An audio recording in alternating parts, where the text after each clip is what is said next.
Salut à toutes et à tous, j'espère que vous allez bien et que vous êtes en pleine forme. Aujourd'hui pour cette vidéo, j'ai décidé de sortir une vidéo en mode impro, freestyle, comme d'habitude.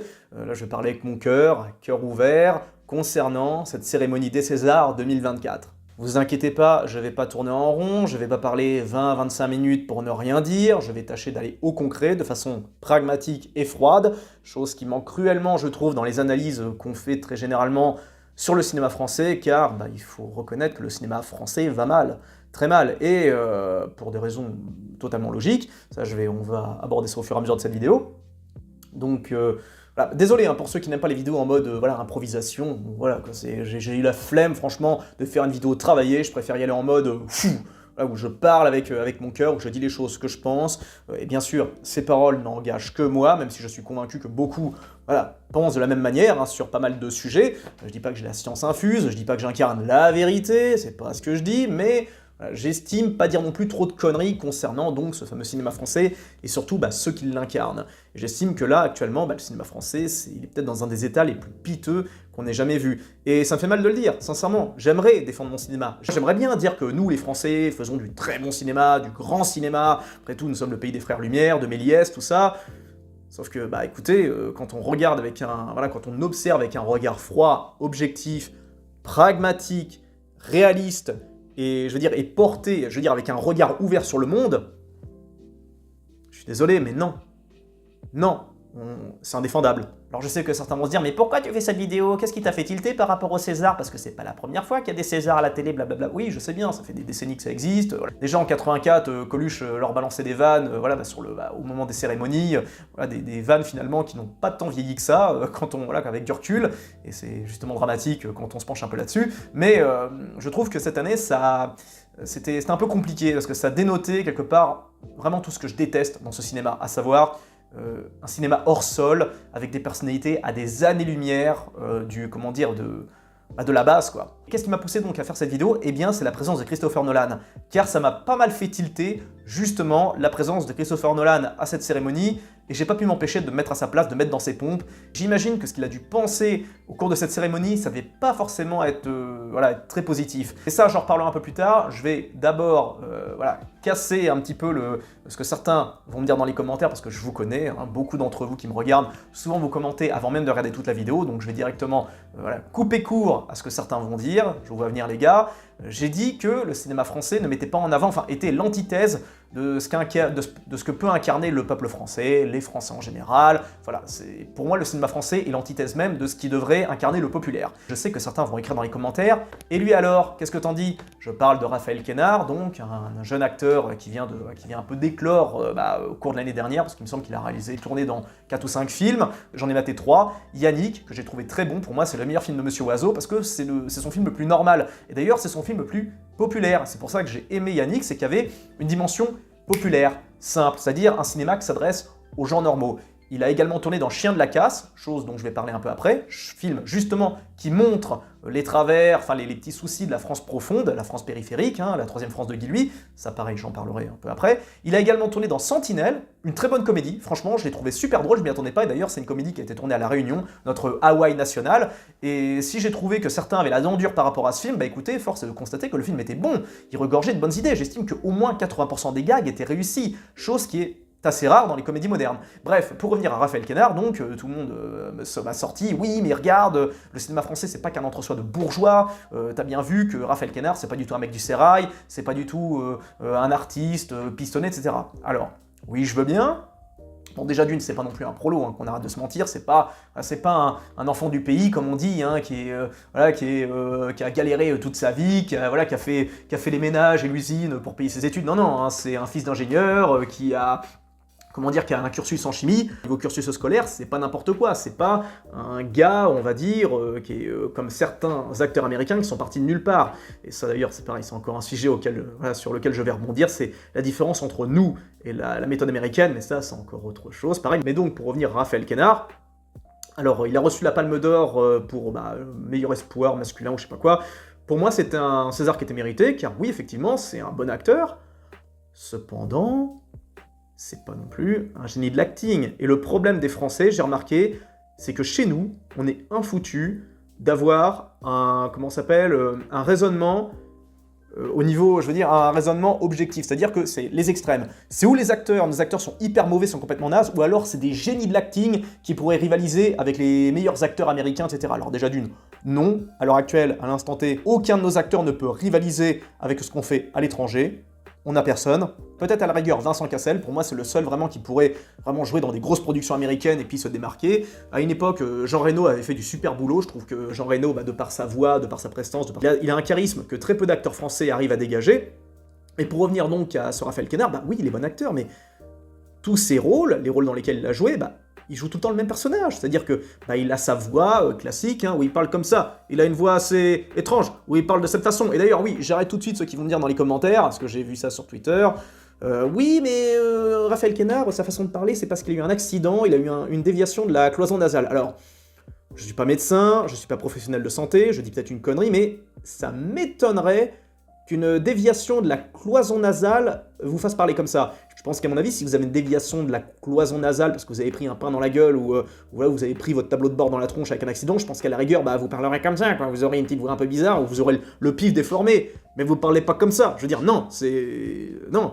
Et le truc, c'est que j'ai l'impression que Raphaël Quennard joue un peu trop là-dessus, sur son tempo, sur cette voix, où il insiste à fond de parler de cette manière, aussi bien dans ses films que dans ses interviews. Et je vois très bien toutes les starlettes des Césars qui étaient en mode « Oh, génial, Raphaël, ta façon de parler, c'est tellement... ça sonne tellement peuple !» Parce que oui, c'est ça que j'ai l'impression de voir dans les réactions par rapport à Raphaël Quennard, c'est que ça fait populo, en gros. C'est, voilà, on en est là, on en est réduit à singer le français moyen pour justement faire style, qu'on s'intéresse un petit peu à lui dans le cinéma. Or, je pense que les français moyens qu'on met en scène, ils méritent un petit peu mieux que des rôles hyper clichés. Parce que, voilà, je trouve que forcer sur ce ton, c'est pas spécialement une bonne idée, surtout sur le long terme, parce que dans tous ces films, il a exactement le même flow, la même voix, et ça d'ailleurs, c'est ce qui va me faire rebondir encore sur une actrice que je vais citer, qui elle aussi abuse un petit peu au niveau vocal, mais ça c'est encore... voilà, je garde ça pour après. Mais donc pour terminer le cas Quennard, enfin terminer, c'est pas ce que je veux dire, c'est pas un clash ni rien, mais moi perso, même si je le trouve bon, même si j'estime que ce César était mérité d'un point de vue symbolique, étant donné qu'il a tourné, comme j'ai dit, dans Les Chiens de la Casse, qui est un film qui traite justement de la France périphérique, et je tiens à dire tout de suite, film moyen, film pas du tout incroyable, film de base. En fait, je vais déranger ceux qui aiment le cinéma français, mais malheureusement, vous ne pourrez pas réagir à ce que je vais dire. Vous ne pourrez pas répondre négativement parce que ce que je dis est vrai. Le cinéma français, qu'est-ce que c'est? Chant, contre-chant, chant, contre-chant, chant, contre-chant. Quelques plans sympas en drone ou en hélicoptère pour montrer un château, une ville, un truc comme ça, et c'est tout. Le reste, c'est que du chant et du contre-chant. Pour voir des plans un peu originaux dans le cinéma français, il faut vraiment aller dans des extrêmes, genre chez Gaspard Noé ou chez Monsieur Oiseau à la marge. Mais le gros des films français que vous allez voir, faites attention, regardez bien, c'est que du chant contre chant. Et ne me sortez pas l'excuse des moyens. Bon là, ça y est, là, j'ai voulu être un petit peu carré, j'ai voulu un peu chapitrer les... Là, non, c'est bon, j'y vais en mode freestyle, c'est bon, là, je lâche le taureau, là, c'est bon. Qu'on arrête de me sortir cet argument du oui, mais on manque de moyens en France. C'est des conneries. Le manque de moyens, ça c'est une excuse. Je dis pas bien sûr qu'il faut faire un film avec juste un Super 8 et je veux dire, et puis j'en sais rien, des figurines en arrière-plan et des maquettes pour faire des trucs d'action, c'est pas ce que je dis. Mais qu'on arrête de se planquer derrière cette excuse du manque de moyens. Excusez-moi, mais les Américains, quand vous regardez ce qu'ils font en termes de court-métrage, juste en termes de court-métrage, les mecs arrivent à faire des dingueries avec rien. Par exemple, Phone Game de Joel Schumacher. Film américain, d'accord, mais il y avait très peu de moyens pour ce film. Il a été réalisé, je crois, même pas une semaine, et le film est grandiose. Il y a des plans intelligents, il y a une mise en scène intelligente, il y a une histoire intelligente derrière, et surtout, il y a un travail scénaristique qui est là aussi intelligent. Or, en France, on sait pas faire, ou on sait plus faire. Honnêtement, les derniers bons films français que j'ai vus, ils remontent déjà il y a quelques années. Et le truc, c'est que des films français, on en produit beaucoup. Trop. Pour regarder chaque semaine dans vos cinémas, on sort au moins 3, 4, 5, 6 films français. Mais qu'est-ce que c'est que ça? Je veux dire, chaque semaine, au bout d'un moment, ça finit par faire beaucoup. On n'a aucun intérêt à sortir autant de films. Qui a le temps d'aller voir autant de films par semaine? Surtout avec la concurrence qui est en face. Le problème du cinéma français, c'est qu'il mise à fond sur la quantité avant la qualité. On peut dire, oui, mais les Américains, regarde, ils produisent plein de films. Non mais attendez les gars, on va pas comparer la France, petit pays de 70 millions d'habitants, avec les États-Unis, voilà, pays d'Hollywood, etc., qui eux ont une population de 360 millions, quelque chose comme ça, où eux, l'entertainment et le cinéma fait partie de leur, on va dire, de leur train de vie, de leur way of life. on va pas oser la comparaison, c'est ridicule. Mais le truc, c'est que nous, on est trop à fond sur la quantité, et ça nous fait perdre, quelque part, toute forme d'esprit critique. Mais ça, malheureusement, cette perte d'esprit critique vient en partie à cause de la presse, parce que la presse oriente énormément sur l'avis des gens, comme la presse américaine, comme partout. Mais le truc, c'est que je peux pas m'empêcher de comparer l'avis des Français avec l'avis des Américains, parce que les Américains ont des avis un peu plus subtil. Et vous savez comment on le ressent? Et ben vous avez juste à lire, déjà vous avez juste à regarder leurs films, parce qu'on voit que leurs films sont beaucoup plus intelligents. Par exemple, je parlais du règne animal. On m'a vendu ce film comme un film grandiose, voilà, un film intelligent, qui fait poser des questions, blablabla. Alors, film de genre qui, pour moi, oui, effectivement, a un très bon concept, à savoir quelques humains qui se transforment en animaux, ils ont un gène d'animal, j'en sais rien, puis bah, ils se transforment. J'ai trouvé l'idée sympa, quoi, ça faisait à moitié une espèce de X-Men français, pourquoi pas. Le truc, c'est que la façon dont c'est amené, bah, c'est un peu trop mystérieux. Le film dure 2 heures, il est interminable, il est super long, et on n'en sait absolument rien sur le pourquoi, du comment les gens se transforment en animaux. Ça reste flou, on sait que dalle là-dessus, et le truc, c'est qu'on m'a vendu ce film comme un grand chef-d'œuvre. Je vais en parler encore un peu plus après, mais le truc, c'est que dans Le règne animal, et comme dans beaucoup de films français, c'est qu'on s'adresse au public, surtout dans les gros blockbusters, on s'adresse au public j'ai vraiment le sentiment que c'est ça, on s'adresse aux Français comme si ils avaient une sensibilité émotionnelle d'enfants de 5 ans. C'est vraiment mon ressenti, j'ai l'impression qu'il y a un côté infantilisant. Et naturellement, on a eu droit à tout un numéro dans Le règne animal en mode ah oui, non mais vous comprenez, faut s'accepter les uns des autres, ceux qui rejettent les animaux sont des immondes fascistes, repliés sur eux-mêmes, enfin bref, il ne peut pas s'empêcher de nous balancer des discours moralisateurs et c'est lourd.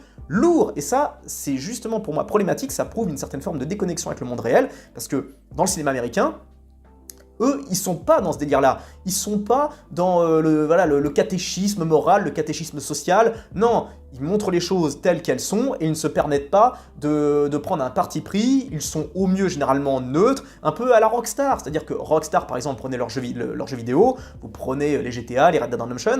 Globalement, pourquoi on kiffe? Parce qu'ils restent neutres. Ils ne prennent pas parti.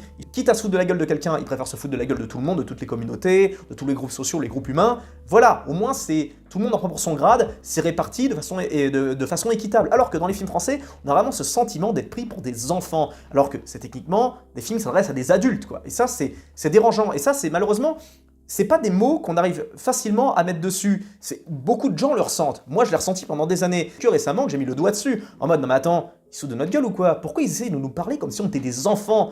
Moi, je veux voir autre chose. Et quand on compare avec les films américains, on s'aperçoit que les films américains, ils ont le mérite, qu'ils soient réussis ou non, à vous parler comme si vous étiez des adultes. En France, non, j'ai l'impression que, notamment dans les grosses productions, on s'adresse, on essaye de glisser des messages un petit peu toujours sociétaux, pour le vivre ensemble, blablabla, comme si on était, je sais pas, des clones, comme dans The Island, où on découvrait le monde depuis 2 jours, et ça y est, on connaissait pas les codes, etc. Bref, c'est lourd. Dans Le règne animal, pareil, il a reçu pléthore de récompenses, alors que, comme j'ai dit, c'est un film mineur, là aussi, chant contre chant, même si je reconnais que les idées sont sympas, les gens qui se transforment en animaux, mais par exemple, la mère que sont en train de chercher Romain Duris et son fils, on la voit pas, on n'en sait rien, on sait pas ce qu'elle est devenue. Le problème de ces films-là, c'est qu'ils veulent lancer trop de messages, et souvent les messages sont mal amenés, sont mal apportés. Je ne parle même pas de l'acting. Pour le coup, de Romain Duris, c'est très bon. C'est pas un acteur en soi que j'apprécie tant que ça, mais je le trouve très bon dans tout ce qu'il fait. Mais alors, il y a la présence de 2 autres acteurs, un acteur et une actrice que vraiment je ne peux pas encadrer. C'est Adèle Extrapopoulos, Adèle nique ta mère Extrapopoulos, comme on l'appelle entre nous. C'est la meuf, elle est issue de la petite bourgeoisie parisienne, alors qu'elle a le même phrasé que n'importe quel wesh qui tiendrait les murs d'une cité, je sais pas, de Vaux-en-Velin ou de Mantes-la Jolie, quoi, c'est juste insupportable. Plus elles sont du milieu, plus elles sont du microcosme parisien, et plus elles ont une façon de parler, mais de façon, mais voilà, c'est vulgaire, c'est vulgose de ouf. Je vous mets au défi de trouver des actrices américaines, anglaises, espagnoles, ce que vous voulez, qui ont la même façon de s'exprimer que ces gens-là, que Adèle Extrapopoulos. Regardez ce qui se passe à l'étranger. Alors, je vais revenir sur Raphaël Quenard, justement, parce que pour moi, c'est en lien leur façon de s'exprimer. C'est très problématique. Et c'est aussi ce qui m'a fait revenir à Christopher Nolan. Et là, vous allez voir que c'est... Enfin, malheureusement, le problème, c'est que les Français, ils ont un peu une sorte d'absence totale de remise en question. C'est qu'ils sont très très bons pour fliquer les autres, pour juger, pour donner des points, mais jamais ils vont se poser des questions sur, par exemple, ce que pense le monde extérieur d'eux, tu vois. Et d'ailleurs, ça me fait rebondir à quelqu'un qui m'avait ressorti non mais attends, Mad Max, tu peux pas critiquer le cinéma français, parce que je te rappelle qu'une fois, Brad Pitt, dans une interview, il a dit que le cinéma français était le meilleur cinéma du monde. Wow! Alors, je vais t'apprendre un truc, cher ami. la déclaration de Brad Pitt ou de n'importe quel acteur, parce que j'en connais plein des acteurs américains qui disaient du bien de cinéma français. Je vais vous expliquer le principe de la communication et de la courtoisie. Quand vous allez chez quelqu'un, très généralement, vous dites du bien de la personne. Quand vous êtes invité chez quelqu'un à bouffer ou n'importe quoi, vous allez dire, bah tiens, vous avez de beaux rideaux, vous avez, je sais pas, un beau parquet, n'importe quoi, j'en sais rien. Généralement, vous dites des mots sympas pour avoir un maximum de good vibes.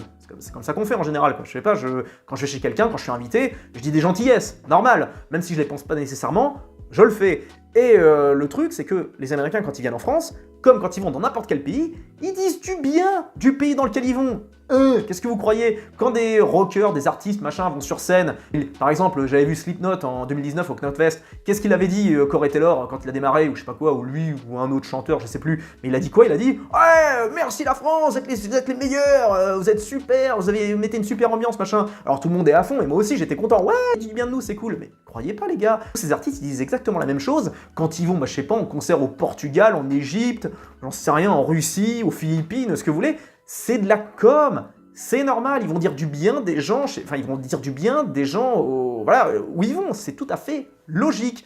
Et nous, non, on n'a pas encore compris ça, quoi. On n'a pas compris que quand les stars de tel ou tel pays viennent en France et qu'ils disent du bien de la France, nous, on est tellement égocentriques qu'on est en mode « Oh ouais, on est vraiment les meilleurs !» Non, non, redescendez les gars, ils disent simplement du bien de vous parce que c'est de circonstance, parce que c'est de la politesse. Et ils doivent le penser, j'imagine, pour certains films qui sont très bons, oui, des films français, mais force est de constater que c'est pas du tout le cas. La majorité des films français qui sont consommés à l'étranger, globalement, c'est quoi? Parce que moi, je fais un peu de... Parce que j'ai pas mal voyagé, j'ai pas mal bougé, Australie, Nouvelle-Zélande, pays de l'Est, tout ça. Et quand je me renseignais un peu sur qui regardait les films français, et bah très généralement, c'était qui? C'était les expatriés, justement. Pourquoi? Parce que les expatriés veulent se rappeler la France. Et comment vous rappelez la France quand vous pouvez pas y retourner? Eh bah c'est les films. Vous vous évadez dans le cinéma, vous voyez des gens qui parlent votre langue, qui mangent votre bouffe, voilà, qui ont vos codes culturels. Voilà, alors après bien sûr il y a des étrangers curieux qui regardent des films français, mais très généralement ils font pas partie du prolétariat quoi. Et donc le truc c'est qu'on s'imagine vraiment, on commence à avoir la grosse tête en mode notre cinéma est génial parce que ça y est on a vu 2 ou 3 starlets qui ont dit du bien de notre cinoche, mais les gars c'est de la com, c'est des formules de politesse, acceptez-le, comprenez-le. Et c'est normal, quand vous allez dans d'autres pays, généralement vous dites du bien, alors après bon, je sais que parfois ça peut flirter avec l'hypocrisie, mais voilà, c'est un accord tacite qu'on a entre humains, c'est pour éviter les conflits, quoi. Vous m'avez compris quoi. Et donc pour revenir au règne animal, pour revenir au règne animal et tant de choses, voilà, règne animal, tout le monde me l'a vendu, alors que là aussi, une fois de plus, c'est chant contre chant, la musique est trop forte, parfois hors sujet. Alors j'ai parlé d'Adèle Exarchopoulos, voilà, excusez-moi, j'en reviens à elle. Donc, alors déjà, elle a tourné dans je sais pas combien de films cette année, et elle a systématiquement le même rôle, systématiquement le même flow, le même ton, la même façon de s'exprimer. Je me souviens dans Back Nord, vulgaire quand elle rentre chez elle, qu'il y a les flics qui inspectent sa maison. Il se passe quoi là? Je vais dire, mais elle parle comme un... C'est moche, c'est vulgaire, quoi, c'est dingue. Et encore une fois, j'appuie la comparaison avec les actrices d'autres pays, parce que j'ai l'habitude de regarder, moi, des interviews, parce que j'aime bien comparer les éléments de langage et la façon de s'exprimer des acteurs des pays, de différents pays. Vous prenez par exemple Megan Fox. Megan Fox, voilà, elle a fait des films, des Transformers, des Expendables, des conneries, quoi. Pourtant, quand elle s'exprime en interview, elle est normale. Elle parle pas comme une cassos d'un quartier, elle parle normalement, quoi. Et le truc, ce qui est vraiment insupportable avec ces vedettes, alors déjà j'ai parlé d'Exarchopoulos, mais je vais revenir à un autre, pour moi c'est encore pire, c'est le jeune qui joue donc dans Le Règne Animal, je me souviens plus de son nom, mais quand vous regardez sa biographie, vous apercevez quoi? Qu'il est fils et fille d'acteurs, et d'acteurs célèbres en plus. Donc c'est vraiment la cérémonie des pistonnés, quoi. Le cinéma est un milieu de pistonnés, et c'est en partie pour ça que le cinéma français est mauvais, parce qu'on n'a pas affaire ici à de l'American Studio, ou parce qu'on n'a pas affaire ici à des acteurs en mode American Studio, où c'est en mode marche ou crève, parce que les Américains fonctionnent comme ça. Et vous pouvez dire que c'est pas bien, que c'est pas moral, que c'est cela, on s'en fout. L'important, c'est que le cinéma américain et tous les autres cinéma coréen notamment, un peu le cinéma anglais, parce que les Anglais sont très bons en termes d'acting, cinéma espagnol, mais on va parler cinéma américain parce que celui qu'on connaît le plus, on va pas se mentir. Le cinéma américain produit quelque chose que le cinéma français ne sait pas faire, n'a jamais su faire réellement et ne saura peut-être jamais faire tant qu'il se remettra pas en question. Le cinéma américain fait rêver. Combien de films français vous ont fait rêver? Combien? Dites-moi. Et je sais très bien que la plupart d'entre vous vont me répondre des films qui ont minimum 10 ans. La dernière fois, qu'est-ce qu'on m'a ressorti comme film français qui a fait rêver? C'était, ouais, Astérix Obélix, Mission Cléopâtre. Bon déjà, si vous rêvez devant ce film, c'est bizarre, mais surtout, c'est un film qui a plus de 20 ans. Merde, je veux dire, mais c'est une catastrophe. Je rappelle qu'on est le pays de Méliès et des Frères Lumière, quoi. Comment que ça se fait qu'on a pu en arriver là? Les Américains nous font rêver. Et leurs films sont pas pour autant plus stupides que les films français, qu'on arrête de se raconter des conneries. Quand les Américains traitent d'un sujet social et sociétal, ils font ça de façon brute, de façon cash et de façon honnête. Or en France, quand on essaye de parler d'un sujet social, alors déjà d'une, c'est très rarement des prolos qui le font, c'est généralement des bourges qui un peu idéalisent les pauvres, enfin idéalisent, fantasment la pauvreté, bien que leur influence principale c'est les romans d'Émile Zola et de Victor Hugo. Voilà, il y a une espèce de déconnexion qu'il y a avec la base et on s'en rend compte de plus en plus. Ça se voit bien, de toute façon, avec ces actrices, voilà, ils reçoivent leur palme, enfin leur César, direct ils vont bouffer au Fouquet, c'est vraiment l'incarnation de la bourgeoisie la plus absolue, alors que pourtant ça se revendique de gauche, évidemment, hein, de gauche sociétale, tout ce que tu veux, alors que ça part au Fouquet pour bouffer des plats, je sais pas combien de centaines d'euros ou milliers d'euros, j'en sais rien, comme ferait Nicolas Sarkozy au moment de son élection en 2007. Enfin, c'est vraiment l'hypocrisie totale, et le truc, c'est que malheureusement, c'est qu'on a besoin toujours d'expliquer le pourquoi du comment par A plus B, de pourquoi cet univers nous débecte autant, alors que juste par instinct, par bon sens et par voilà, c'est juste du bon sens. Tout ça est écœurant, sans déconner. Cette cérémonie m'a écœuré. Donc, alors, le seul qui s'est pour moi bien comporté, c'est Raphaël Quénard, hein, qui a fait sa déclaration sur les agriculteurs. D'ailleurs, c'est ce qu'on me reproche quand je critique Raphaël Quénard, en mode oui, mais regarde, c'est un mec, c'est un Français vraiment du terroir. Et puis en plus, il a soutenu les agriculteurs. Non, mais le truc, c'est que c'est bien que soutienne les agriculteurs. La tragédie, c'est qu'aucun autre artiste n'ait soutenu les agriculteurs. Ça, c'est une tragédie. Il y a eu des mots pour la Palestine, je sais pas, pour tel ou tel réalisateur qui a eu les mains baladeuses, etc. Bon bref, la base, hein, vraiment, toujours l'humanitaire, etc. Des trucs qui se déroulent très loin. Donc des sujets en soi, on n'a pas tellement de prise. Alors là, je parle surtout pour Gaza, tout ça, mais concernant voilà, les violences faites aux femmes ou je sais pas quoi, les histoires voilà, d'attouchement. Bon là encore, je veux bien, pas de souci, mais le problème, c'est que c'est dit avec tellement peu d'aplomb, on sent bien que c'est de la com, ça le truc. Il n'y a pas eu un mot pour les victimes de l'insécurité, pour les gens qui subissent l'inflation au quotidien, il n'y a pas de mot pour les pauvres, pour les gens qui subissent la vie de plein fouet, la vie dans la gueule. Et pourquoi il n'y a pas de mot là-dessus? Parce qu'aucun de ces gens viennent du peuple. Aucun de ces gens ne viennent, voilà, n'incarne, voilà, ne serait-ce qu'un brin d'atome crochu avec le peuple en général. On prend par exemple, tiens, Swan, je sais pas quoi, Swan Arnaud, je sais pas quoi, le mec qui a décroché la palme pour Anatomie d'une chute.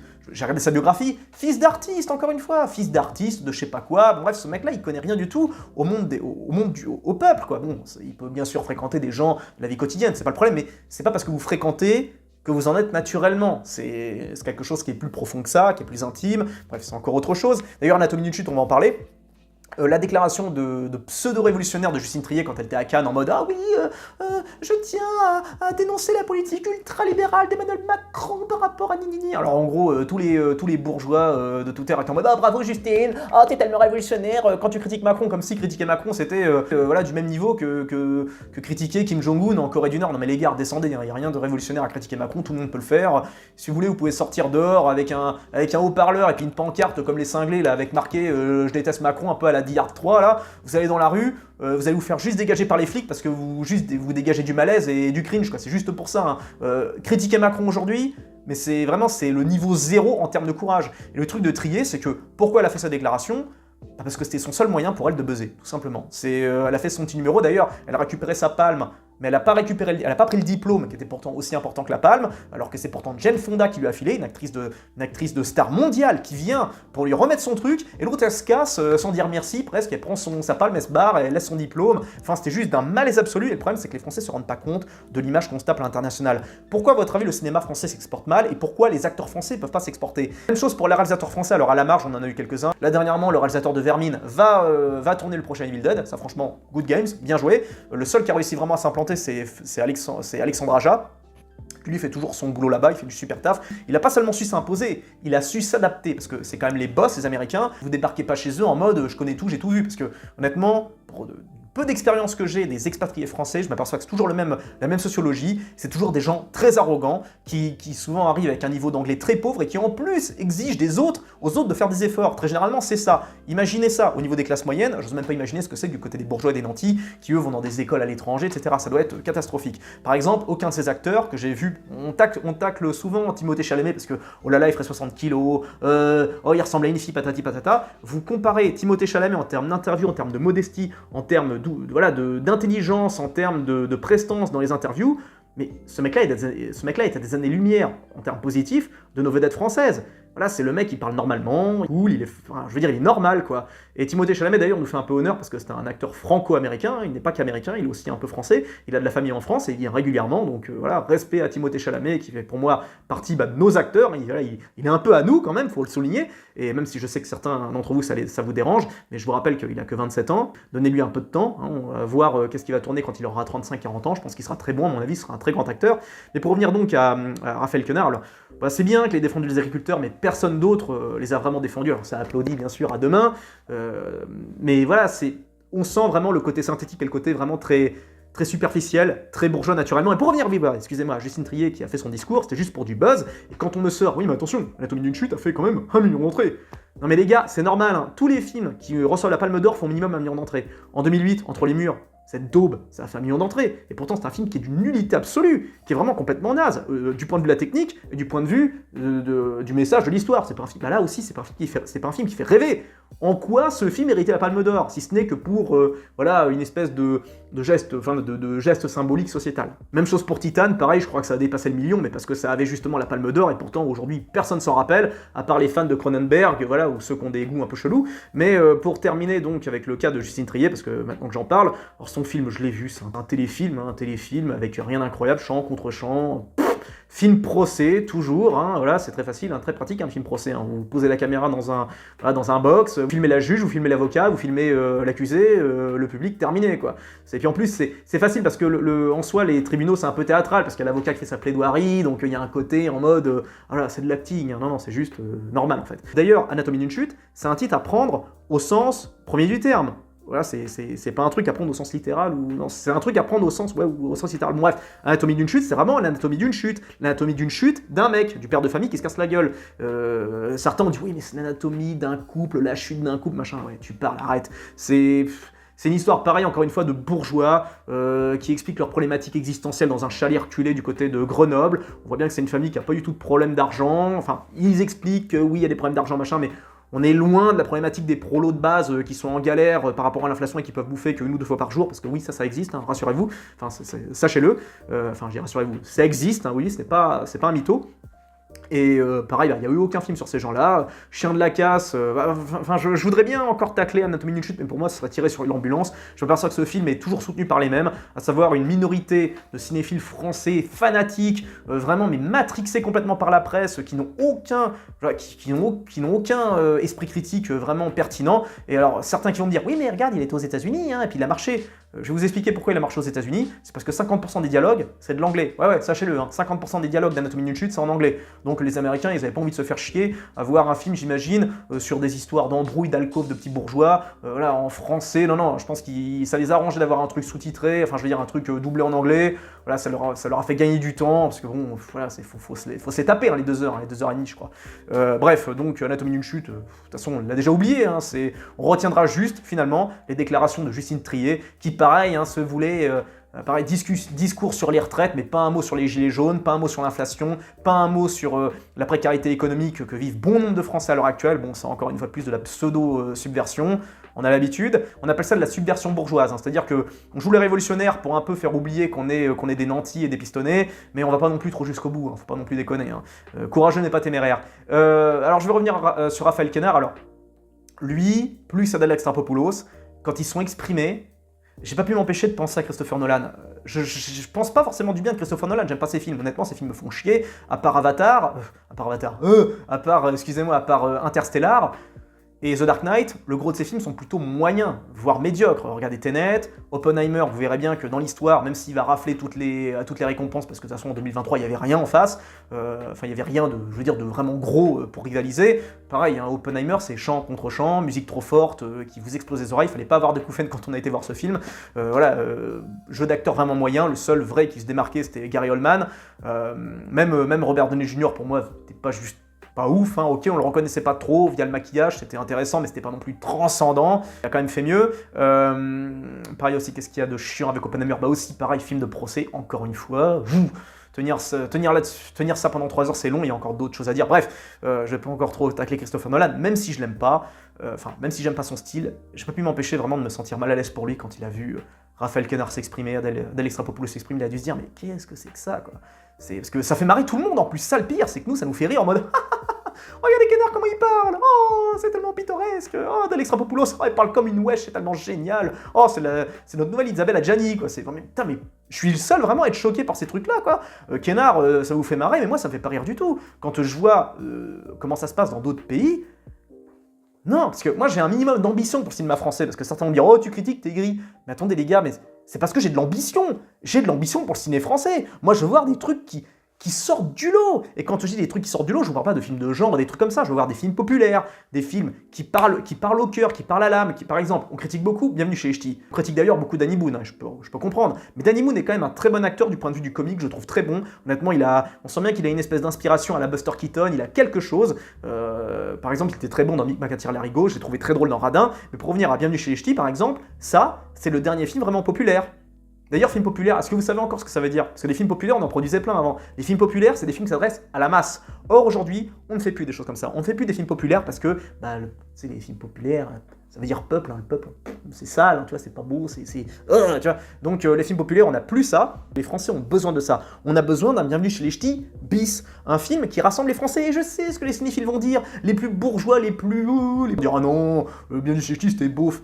On s'en fout de votre avis, d'accord? On s'en fout, on s'en tape le coquillard complètement de votre ressenti, les gars. Hein, ceux qui sont les amoureux du cinéma français. Votre cinéma ne parle à personne, tout le monde s'en fout, et à juste titre. Quand ça fait 1 million d'entrées, voilà, c'est tonitruant, faut que ça en parle, faut que ça l'inscrive sur les affiches, tellement c'est rare justement qu'un de vos films marche vraiment. Faut vraiment qu'il y ait un gros boulot au niveau de au niveau du spectre médiatique, faut qu'il y ait des interviews, des machins comme ça. Et encore, ça dépasse très rarement les 500 000 entrées, pour la plupart des films qui sortent. Encore une fois, c'est parce que vous sortez 3 films en même temps, c'est compliqué, mais la plupart de vos films sont nazes parce qu'ils ne parlent pas à la masse, tout simplement. Or, on veut voir des films qui parlent à la masse. On veut voir un nouveau Bienvenue chez les Ch'tis, je sais pas, moi, Bienvenue dans le Sud, Bienvenue à l'Est, Bienvenue dans Normandie, Bienvenue en Vendée, Bienvenue en Auvergne, Bienvenue dans la Creuse, je sais pas. On nous sort vraiment juste des comédies débiles qui, justement, parlent qu'à une minorité, où vraiment c'est des scénarios aléatoires, on a l'impression que c'était généré par une IA. Alors que Bienvenue chez les Ch'tis, pour revenir à ça, mine de rien, il y avait une certaine forme d'originalité. Et il y avait une certaine forme de maîtrise dans la mise en scène, parce que Danny Boone n'est pas mauvais en termes de technique, en termes de...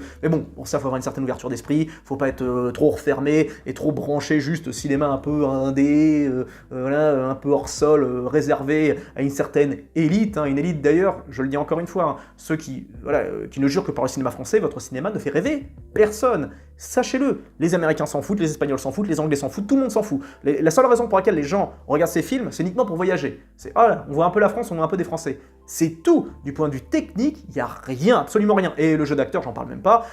Kenard, pour revenir à lui, il parle toujours comme ça, et c'est tout. On va voir ça pendant 10 ans, je le sens bien, pendant 5 ans, ça va être ça. François Civil, pareil, on nous le vend comme la nouvelle coqueluche.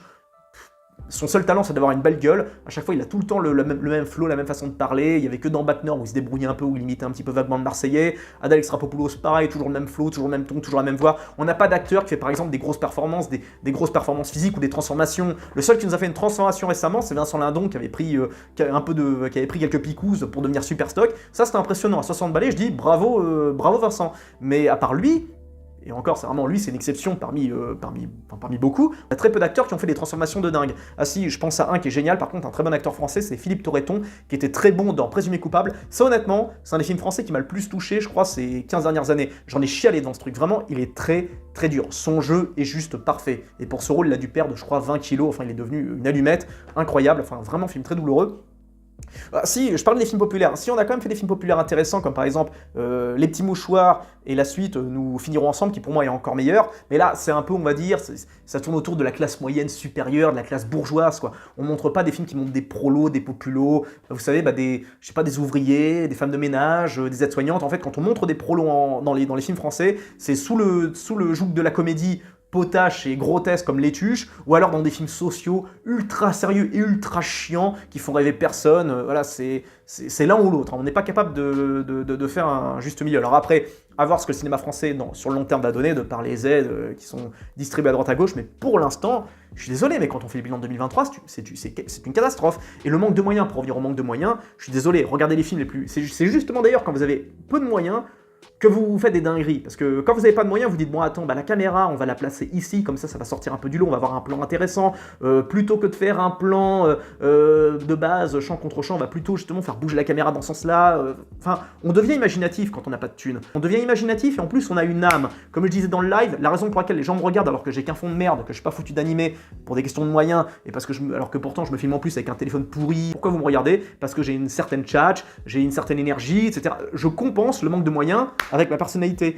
Et les films fauchés compensent ce manque de moyens avec cette personnalité. Et c'est pour ça que ces films ont une âme, et c'est pour ça que ces films on s'en rappelle. Et pourquoi vous vous rappelez d'ailleurs des films américains, même mineurs? Eh bien c'est parce qu'ils font des trucs. Ils tentent des choses, des plans de caméra, des plans intéressants. Je sais pas, par exemple quand il y a une scène de conduite, ils posent la caméra, je sais pas, sur la bagnole, sur le pare-choc, sur j'en sais rien, les plans en intérieur, il y a la caméra qui tourne comme si je sais pas, la caméra était une mouche qui vole autour des gens, enfin où on voit tous les détails. Enfin il y a des tas de films comme ça auxquels je pense. De tête, je peux citer Kogan, Kill Them Softly, qui a de tas de bonnes idées, alors que pourtant c'est un film vraiment ultra indépendant du point de vue du grain, du point de vue de la pellicule, du point de vue de la mise en scène. Il y a un gros boulot alors qu'on sent que le budget est pas dingue. Enfin bref, c'est un exemple parmi tant d'autres. Je m'égare trop, là je digresse trop, mais pour revenir au César, cérémonie grotesque, personnalité grotesque, aucune réelle prise de risque, discours consensuel, vaguement, on va dire, pertinent, personnalité toujours aussi exécrable, parce qu'on sent bien qu'ils ne font pas partie du peuple, qu'ils ne sont pas du peuple. Il y a cette arrogance juste palpable qu'on ressent juste par instinct. Les films proposés sont globalement oubliables et sont déjà quasi oubliés. Le règne animal, encore une fois, je le dis, on en parle déjà plus, alors que pourtant ça a été le film événement de l'année. Quand il est sorti, ça fait beaucoup de bruit. Chose pour les chants de la casse, chant contre chant, puis acting vraiment aux fraises, notamment via le jeune, qui a pas fini de muer, quand il hurle, c'est juste grotesque, la musique est beaucoup trop forte, hors sujet, pas mal d'éléments, puis encore une fois de plus, discours moralisateur sur l'acceptation des différences, on vit ensemble. Enfin bref, il y a cette infantilisation qui est juste insupportable, et c'est justement ça pour moi la marque de la bourgeoisie, c'est que le cinéma bourgeois français ne peut pas s'empêcher d'infantiliser, parce que comme c'est en soi des gens qui n'ont jamais réellement galéré, des gens qui n'ont jamais réellement forcé, qui sont jamais réellement battus, qui ont juste gravi les échelons parce qu'ils connaissaient un tel ou un tel ou un tel, parce que regardez les biographies, c'est que ça, c'est machin connaît bidule, etc. Et ces gens-là ont un truc qui manque au cinéma français, chose qu'a le cinéma américain, notamment du moins pour les productions les plus modestes, c'est la dalle. On manque de dalle dans le cinéma français, et or, si on veut que le cinéma français revienne, il faut que tout le monde ait faim, il faut qu'il y ait des nouvelles têtes qui arrivent, des mecs déter, qui vraiment aient envie de faire du cinéma, qui ont de l'énergie à donner, qui ont de l'imagination, qui ont le projet simplement de réinventer ce cinéma, qui patine, qui tourne en rond, et surtout, le cinéma nous fait pas rêver et c'est problématique, parce que quand on va voir un film, chose que comprennent pas les bourgeois justement, déjà d'une, personne n'a le temps d'aller voir plusieurs films indépendants dans la semaine, à part des retraités de la fonction publique, des boomers, ou je sais pas, ou des étudiants en cinéma, je sais pas, de Paris 8. On n'a pas le temps d'aller voir des films comme ça. Les prolos moyens, les gens qui bossent, quand ils vont au cinéma, ils en veulent pour leur pognon, ils veulent rêver, ils veulent penser à autre chose que leur quotidien dur, où ils sont constamment sous pression, via l'inflation, via l'insécurité, via tous ces trucs-là que ne vivent pas justement ces gens qui font la pluie et le beau temps dans le cinéma. Ils veulent se détendre et c'est pour ça qu'ils veulent voir des films américains, c'est parce que c'est des films qui vident la tête, qui font du bien, qui font rêver, qui vous transmettent des émotions. Or, le cinéma français ne transmet aucune émotion, à part l'ennui, je sais pas. Puis surtout, encore une fois, le cinéma américain, c'est un cinéma pour adultes, très généralement, quoi qu'on en dise. Alors je sais très bien, d'ailleurs c'est l'argument qu'on sort souvent, c'est les Américains, c'est Marvel, c'est DC. Comme si les Américains ne produisaient que du Fast and Furious et du Marvel. Ça, c'est de l'hypocrisie absolue. C'est vraiment, pour moi, l'argument ultime des mecs qui veulent justement décribiliser le cinéma américain pour mettre en avant leur cinéma français pathétique. Bref, les gars, rachetez-vous quand même un minimum de répartie à ce niveau-là, parce que voilà, c'est même pas une question de répartie, c'est une question d'honnêteté. Soyez honnête avec vous-même, et surtout, soyez honnête avec les gens. Et message à ceux qui font du cinéma, écoutez, faites-nous rêver, quoi. Proposez-nous quelque chose qui... C'était bien tenté avec le règne animal, mais encore une fois, le discours moralisateur, et puis les chants contre chants, puis la musique omniprésente, enfin, je pars vraiment dans... C'est juste que pour moi, c'était un petit peu la déception, parce que c'était le film qui sortait un petit peu du lot, mais encore une fois, il tombe dans les travers du cinéma français classique. Bref, message à ceux qui font du cinéma, qui veulent se lancer en cinéma, faites des trucs qui nous font rêver, je sais pas, débrouillez-vous, faites ce qu'il faut, mais en tout cas, faites-nous rêver, faites-nous penser à autre chose, faites en sorte que les films soient inoubliables, parce que ça aussi, encore une question honnête que je vais vous poser les gars, combien de films français vous avez vu dernièrement, combien de films français vous avez vu que vous considérez comme inoubliables? Cherchez un peu, vous verrez, il n'y en a pas beaucoup si vous êtes honnête avec vous-même. Mettez votre avis dans les commentaires, n'hésitez surtout pas, tant que c'est dans la courtoisie, bien évidemment. Ceux qui kiffent le format, n'hésitez pas à vous abonner, et vous inquiétez pas, je ne fais pas que des coups de gueule, je fais aussi des rétrospectives, des top 10, pas mal de vidéos sur des jeux vidéo, n'hésitez pas à checker pour les gamers, tout ça. Je vous dis à très bientôt, prenez bien soin de vous, ciao.